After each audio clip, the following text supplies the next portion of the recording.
guys, thanks for joining us. Today we've got a review of the new Srixon U85, a really popular utility iron line that has went back since 2014 with they actually had a U45 version back then. That was the original. Which was really popular at the time. It was really quick, and then the U65 continued in the same vein. I think it's fair to say, having sort of looked over the 85 now and tested it, any changes are very subtle. Based on what you can see, and based on really what we've tested in the past and that type of thing, there's really not too many wholesale changes being made. So I think this one certainly will appeal to people who have yet to try it. Okay. But maybe won't get too many people transferring over if you've been a previous. Yeah. And I played the U65 and I really like the look of the new one. Right. So I don't know how tempted I would be to change. True. An aesthetic thing I think it looks great from here. It matches so well with the 785 it does. new irons, doesn't it? Looks exactly it really kind of does. Obviously quite a bit wider in the sole than some other it's the first thing we noticed, wasn't it? So when we grabbed your sort of X4 GT, big difference in the sole width. Yeah. So and actually they've had to build in some design features for that. So because when you have the club in the address position, you can see a little bit the trailing edge of the club. Yes, you can. What they actually had to do was kind of make the back of the club. They had to make it mirrored. So when it's on the grass, that doesn't look like a big silver piece hanging at the back. It actually reflects the grass. So it kind of tricks your eye into thinking that's interesting. Which is a really smart design feature. It is smart. You've obviously got, it's probably more hybrid-like than some of the other ones, than maybe TMB. Yep. Which I've been using for a bit too. Yeah, UDI from TaylorMade is very thin and very sort of, low launch, low spin. This people might find launches a little bit higher, a little more easily. And that's probably going to fit a whole lot more people than the thinner versions. I think that's the idea. I really do. There's obviously, if people want to play a smaller long iron, they can always use a 585 and kind of move, just bend it. because the 3 iron's strong and lofty anyway. Okay. I mean, it makes no kind of problems for that club to go down to 18 degrees if you want something that has a small profile. Right.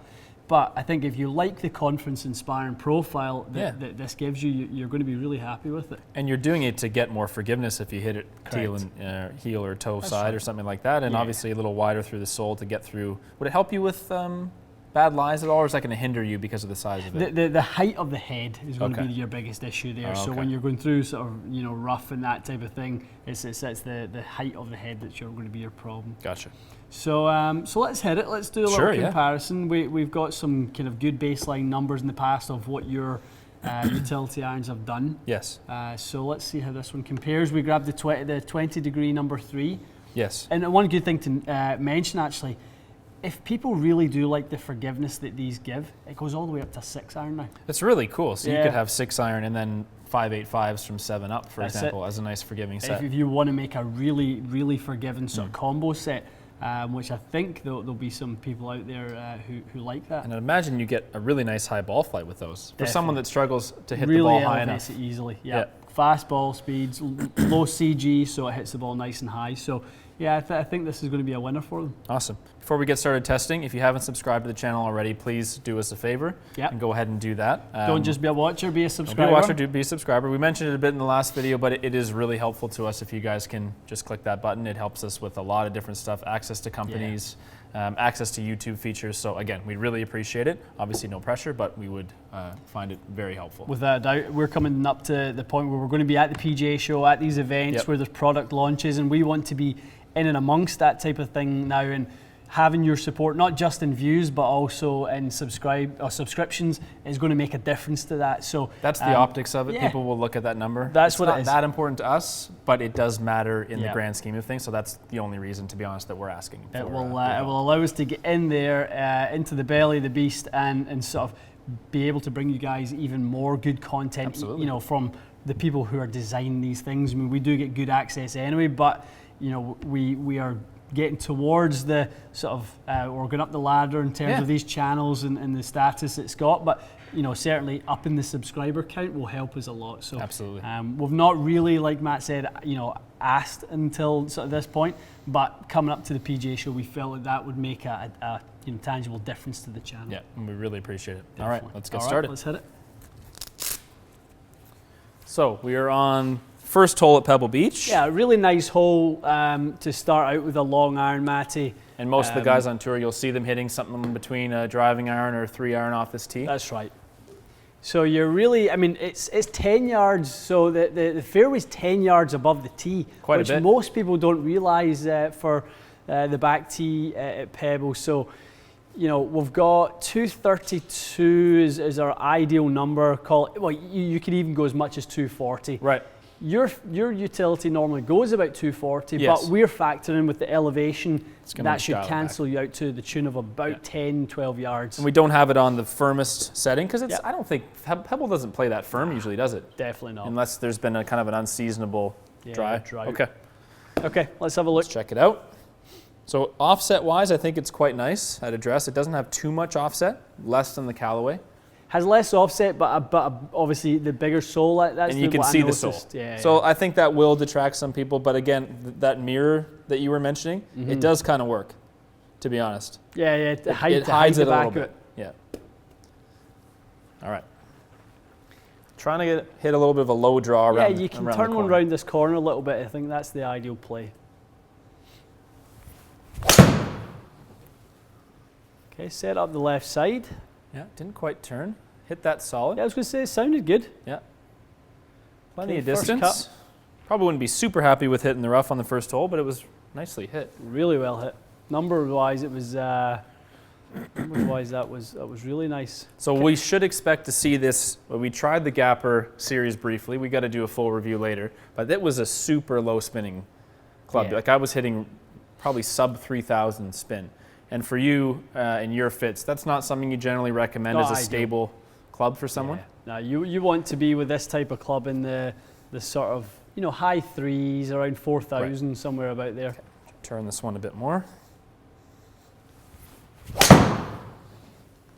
Oh, that's the shot. There we go. So that is showing... read us the carry distance on the launch monitor there. So the Matty. launch monitor said it flew 230. The launch according monitor to said, the flat. Okay, and this data. is now saying 220. So there's like we said, there's It translated, didn't it? A 10-yard difference, which is absolutely fine. Flying at 90 feet, which is great. Lots of control. That last one was just about perfect. Yeah, I was going to say 3,400 spin is great, isn't it? Mm-hmm. You could kind of see that ball flight where, yes, it's got a bit of spin, but it's not ballooning. Definitely. Okay.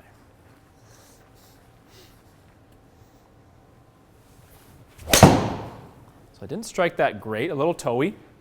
Let's see how that turns out. Literally no difference in none at all. Ball flight. Probably less spin, I would imagine, Matty. 27. Yeah, good call. I mean, normally when you see that type of flight that just flattens out a little bit, it's a little drop in spin. Right. Not a bad miss though, was it? It was great. Because if you wanted to turn it and probably knuckle it through the wind a bit, it didn't overcook. Mm-hmm. All right, let's hit one more. It's really not. I mean, I say this way too often, but I could take this and play with it next week. This is really quite nice. Same shaft I've been using. We should mention that. The Acra Tour Z Extreme.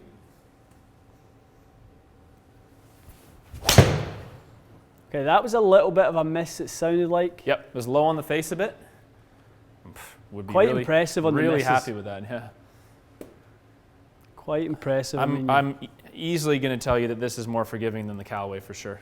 Is that right? There's no way I got away with, especially the toey one. Yeah. There's no way I would have gotten away with splitting the fairway with that club. So averaging out right now 218, 233. And that's on this given hole, so you're probably more like, your good 230 in the air with it. Which is really what we've been looking for every time we've done fits for driving irons, isn't it? About that number. That fits your gapping. 6-iron we know is about 200 yards. 5-iron, about 212. Pretty good. Really nice. Feel-wise, it's quite solid. I think it feels more like an iron, but it's got a bit of jump to it. So I've been testing the TMB for a couple weeks since my Callaway had an unfortunate mishap. The Callaway is like, it feels like a hot 3-wood, which is cool, I think. And then the TMB is, I think, a lot more traditional. This is probably somewhere in between. Right. I think it would be, feel-wise, you wouldn't upset someone who's traditional, but I think, to me, when you get this kind of a club, you should be looking for a bit of jump. Definitely, yeah. You want it to perform. Yeah, it definitely has to be a little hotter than your iron set. Yeah, yeah, definitely. Absolutely would be. Most people who are trying to put this in play, it's not this and a hybrid. It's this instead of a hybrid. I think so. For most people. Yeah. So it has to sort of get up there, you know, with proper gapping towards a 3-wood. For sure. Maybe 15 yards back of 3-wood. So I'm going to ask the question that I'm curious about and try a shot. I would love to play with this, but my question would be, can I hit it low if needed? Because it's so big on the bottom. Yeah. So I wonder if we can flight one down the same way you could easily with like the gapper low. You could hit that thing 2 feet up. The UDI, very like easy to knuckle that one down. So we'll try one, see if it's got that. We know it can go high. That's not an issue whatsoever. I'll play it back in my stance a bit and try and turn it. Try to turn it down there a bit. Came off really good. Yeah, that's substantially lower. What did that fly in the launch monitor? About 212? Give me 1 second. Yeah, 211. 211, okay, so 211, 201. So that would be one that you'd look to run, obviously, quite a bit more. Yeah, a little chaser. We got it on soft conditions, but generally speaking, you get more run out of a low ball like that. It would for sure. Okay, same again. Let's try and turn one and we'll lose a little bit of that spin. Okay. Love that start line though. A bit spinny, that one? A little bit, 4100. Okay. Might not have been quite struck in the center. I think that's a fraction better. Just didn't quite turn it over. You've got no issue hitting it flat, have you? No. That's nice. Probably a little bit lower spin that time. Yep, 37, 39. Coming out at 6 degrees launch. Okay, one more try. I know the face was a little open there. We could probably drop that peak height even more, I guess, if it was square. Yep, if you turn it a little bit more, you'll definitely flatten it even more. Closer? It's closer, yeah. But I mean, of those 3 shots, I wouldn't be the least bit upset with any of them. Like, they're basically all what you were trying to hit. Yeah, I mean, you're looking at that. You've got 168 in. You're probably looking at a nice comfortable 8-iron into the green there. Good start. And no doubt this has more backspin on it than the Callaway and the Gapper. So if you're a player that isn't spinning it enough, this is, to me, an automatic. And if you're good at shaping shots and you can knock some spin off it, I don't see why a better player couldn't use this. Yeah, I completely agree. I think, the Srixon staff guys have pretty much, all adopted one of these in the bag on the previous model. So I don't expect anything to change for the new one. Without making a huge assumption, I honestly think that this might be a little more fade biased than some of the ones we've tried. Is that right? I haven't hit one right, which for me is not common. Yeah, and it's not overly, I checked the lie angle before we started. It's not overly flat. So this is fairly standard? It's sitting at 59. Maybe just the way it's bounced, but I seem to be, if anything, favoring the left, which I really like that. Yeah. Haven't really overturned any of them. For most people in this part of the bag, especially when it comes to hybrid, that's their biggest concern. It is. They're going to overcook the draw. Yep. They're going to start losing a bit of control where you really want a bit of control. And this is a good way to transition because it's not so small. Yeah. It may still remind you a bit of a hybrid, but you're unlikely to have a big kind of overdrawing issue with this. We're probably going to see the player out there, Matty, who obviously doesn't maybe quite hit it as far as you do, but they're looking for a 210 club. Yep. A lot of longer par 3s now, maybe accessing some of those long, par 4s or even par 5s where they hit a really good drive. Okay. And this is going to be the club that they're going to have to pull out from that point. So forgiving enough, versatile enough. Let's go the other way. Let's see if you can hit one high now. For sure. Let's see if we can do that. And a quick anecdote from golf the other day. I was playing with one of my friends who's about a 15, and he even hit a couple with the TMB. And he hit some great shots. I think it just depends. I think people think like, I'm not a 5 handicap. I shouldn't use a driving iron. But he hit like an absolute laser down a fairway because he's someone that delivers a little bit more loft, and his hybrid just goes to the moon. it's worth Yep. playing around with. Okay, so we're going to try to hit one high. Yep. So keep it on the line for the most part. Okay. So this would be if it was a bit downwind, maybe you want to get a little more yardage out of it. Yeah.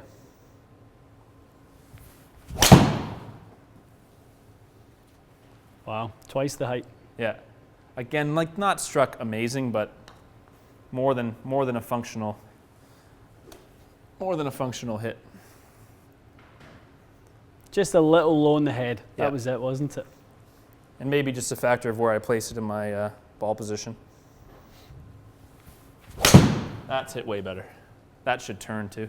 That's got the shape on it as well. Yeah. That's a better shot. Gotta be ecstatic with that.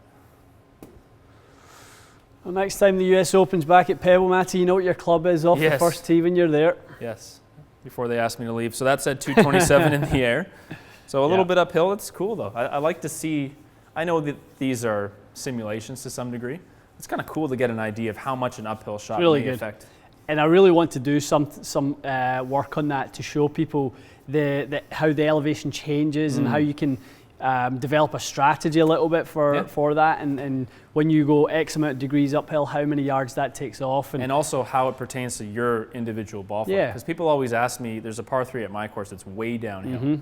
And for whatever reason, everyone I play with, they try to club way down, they hit it in the water. So I've started telling people, just like hit your normal club. Because I think a lot of people are not, either the flight isn't flat enough to get down the extra yardage, or maybe they just are spinning it too much. But there's a lot of misconceptions about how you should be playing uphill and downhill shots. Well, and there's a bunch of videos where we could talk ourselves into doing here. I mean, even wind. Wind isn't a 1-to-1 effect.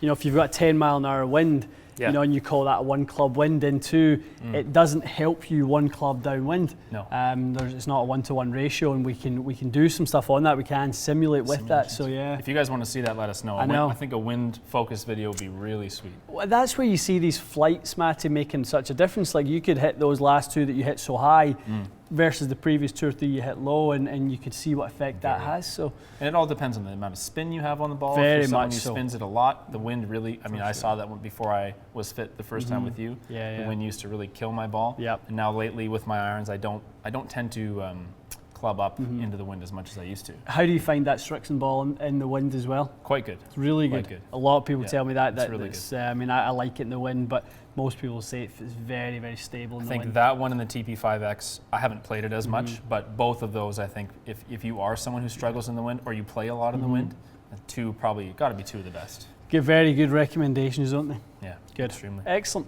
Guys, U85, brand new, should be pretty much in the stores now. We've got our demos in our store. We're definitely see more of our customers requesting to do the long iron fitting and seeing how that fits in with their game between kind of their fairway woods and their current set of irons, and seeing if this is a better replacement than this has got to be one hybrid. Of the best thought out in terms of transitioning from their product line into the hybrid. And it's actually a sneaky little hot melt port in there as well, which is interesting. That's good for you guys, isn't it? Yeah.